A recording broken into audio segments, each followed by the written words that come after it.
and a very good afternoon to all of you, or morning or evening, depending upon where you happen to find yourself on this beautiful day. We are coming to you live from a place called Djuma Private Game Reserve, which is in the Greater Kruger National Park area of South Africa. My name is Jamie, and this afternoon, Brian is the gentleman responsible for bringing you these amazing images. And of course, with Brian, always comes the thumb, who is accompanied, and one could say, inseparable from Brian. We've started off our afternoon on this damp and rainy day. It is pouring with rain here in South Africa, which is wonderful news, with one very lonely lioness. This poor girl we found this morning, and she's managed to catch and hunt a buffalo that she's taken down, but she is part of a pride known as the Nkuhuma Pride, and yet here she is all alone, calling softly to them constantly, just the lonely cry of a lioness roaring gently in the afternoon. One has to wonder about her feelings. She's gone to all of this effort to catch a buffalo. She's not eaten any of it. She's just desperately trying to find the rest of her family, and I think that she's probably been calling all day since this morning when she got separated from them. And even now, though you can't hear it due to the pitter-patter of the rain on our roof, but even now, while she's licking her paw, she's still calling. Now, Seish, you want to know what is the average weight of a lioness. And Seish, it differs from place to place, but in the Sabi sand, which is where we are here in South Africa, our lionesses are quite large, so you're probably looking at between 120 to about 150 kilograms. She's quite on the large side. If I had to guess, I'd put her around 140. So that is close to 300 pounds. And thank you to Sesh, who's watching all the way in Mauritius. Perhaps you're having some really lovely weather as opposed to our damp and somewhat drizzly time. It's lovely to hear from you. Don't forget, because this is live, in this brief window of opportunity, you can send through any questions that you'd like to know. Perhaps you've always had a burning question about what lions do, how they behave, anything like that. We'd be happy to hear and happy to answer. So please do send those through. You can see she's looking quite soggy. And Kimberly, you're absolutely right. She is gorgeous, isn't she? She's soggy and she's got a little bit of blood on her face from where she's been hunting buffalo. But she is beautiful, even curled up somewhat miserably underneath the protective branches of this tree. And of course, remember, where we are, these animals are completely 100% wild. So they live wild as they have done for many, many generations before. They sit out in the rain, they hunt their own food, and it's only through very patient and very ethical guiding that they've become used to the presence of vehicles, which is why it is that we're able to sit as close as we are sitting. Hello, girl. There we go now. We can see your beautiful face. Oh, isn't that so very reminiscent of house cats? Oh, is she going to get up? She is. Whoops, that wasn't very well planned. No, she's just going to tuck herself further under the tree. Now, in that brief moment that I saw her belly and I saw her nipples, it immediately tells me that this is one of the lionesses that we've been following for months that has cubs.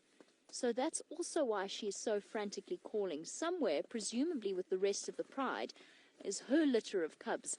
Between all 5 lionesses of the Nkuhuma Pride, oh, girl, hello. And Rebecca, you want to know where her squad is. She wants to know too. She's calling constantly to try and reconnect with them. There you can see she's roaring.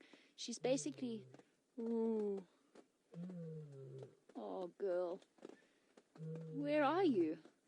I suspect that the rest of them actually hunted a buffalo a little bit further to the north. I think she became separated in the frenzy of the hunt this morning.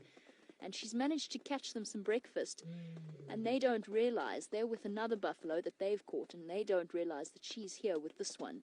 And she doesn't want to leave it, because of course if she does, there's always the risk that it's going to be stolen by scavengers. So she's faithfully protecting it, and at the same time calling to the rest of them. Hey, girl. Giving herself a jolly good clean. You can see she is completely soaked. And CJ, you want to know if the rains get any heavier than they are now. Yes, they do. And last night we had some incredibly heavy rains. In some parts of the Sabi sand, they measured over 100 mils in the space of probably less than 12 hours. So in our rainy season, we do get some really serious storms and some really serious rain. But that is wonderful news, because South Africa has been in the grips of a really fierce, quite terrible drought. So the fact that we have had rain, as much as it leaves us a little bit soggy and it leaves the animals a little bit soggy, is really marvelous news. And even our predators, oh, hello girl, oh, still calling.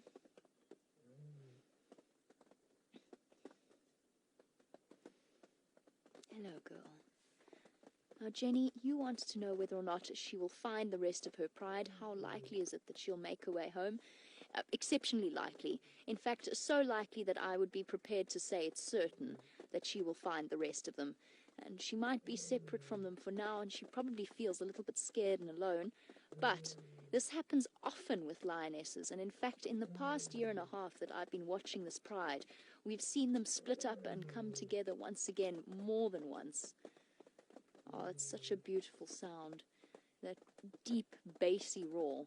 So she will find them. Tonight she'll probably start to roar properly in earnest, and perhaps they will as well. She'll find them again, I promise. She will. But for now, she just has to bear the rain and the loneliness, and that's one of the reasons why her pride can't hear her. The rain and the moisture in the air is dampening the sound of her roar. Hey girl.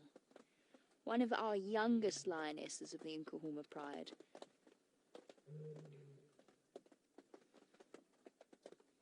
But this is something that they've been through before.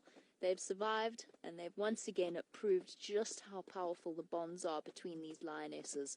And those of you who perhaps have watched some of these snippets before, you will have seen some of the evidence for that, the affection that lionesses show to each other, because of course every single lioness in a pride is related in some way. So it could be mothers, sisters, daughters, nieces, aunts.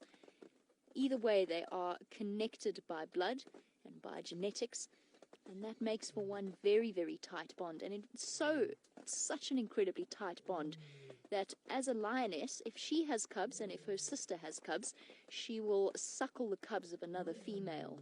Oh, shame. A girl calling again. The lonely contact call of a lioness, waiting patiently.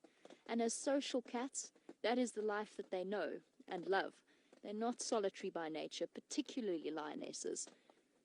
And they find themselves incredibly discomforted when they are on their own. And you can just imagine for her, this concern is heightened by the fact that somewhere her cubs are with the rest of the pride. She knows that. She just doesn't know exactly where they are. And hopefully over the period of the next 3 hours, because we're going to sit with her and see how this plays out on WildSafariLive.com, I'm keeping my fingers crossed that we might actually see a reunion over the course of this particular safari, and I hope that you'll be able to join us as well. And you can keep checking in. You can keep checking in on her progress, and you can do that on WildSafariLive.com. We've been witness to reunions before, and they're always a joyous occasion. Now, Kathy, you say, aren't they supposed to nap during the day? Very good point, because, of course, our lions are champion sleepers. If there was an Olympic sport for sleeping, the lions would sweep up the gold, silver, and bronze medals. So they're very, very good at sleeping. They can sleep for up to 20 hours a day. And she's probably alternated today between napping and calling for the rest of her family. And I think the reason she's not fast asleep, she has food, she has a nice sheltered spot, but she's not asleep because she's worried about where the rest of the pride is. I think if she could be, she would be.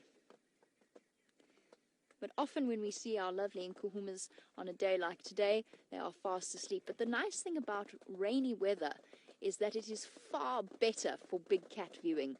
They're not as lethargic because they don't get nearly as hot, which means that they are more than happy to move about, to walk about during the rain. And in fact, this lioness hunted that buffalo at around 7 o'clock this morning. While our lonely lioness calls away, unfortunately, our time with you is always limited, and it is time for Brian and myself to say goodbye. But don't forget, you can join us on WildSafariLive.com. You'll be able to see James with monkeys, Steph giving you some instructional stuff in the tent, and find out the end of the lioness's saga and whether or not she does manage to reconnect with her family this afternoon. And that's all we have time for, folks, so we hope to see you again. But from myself, Brian, and the lovely Nkuhuma Lioness, I hope you have a marvelous time wherever you happen to be, and I hope that you enjoyed the sneak peek into Africa.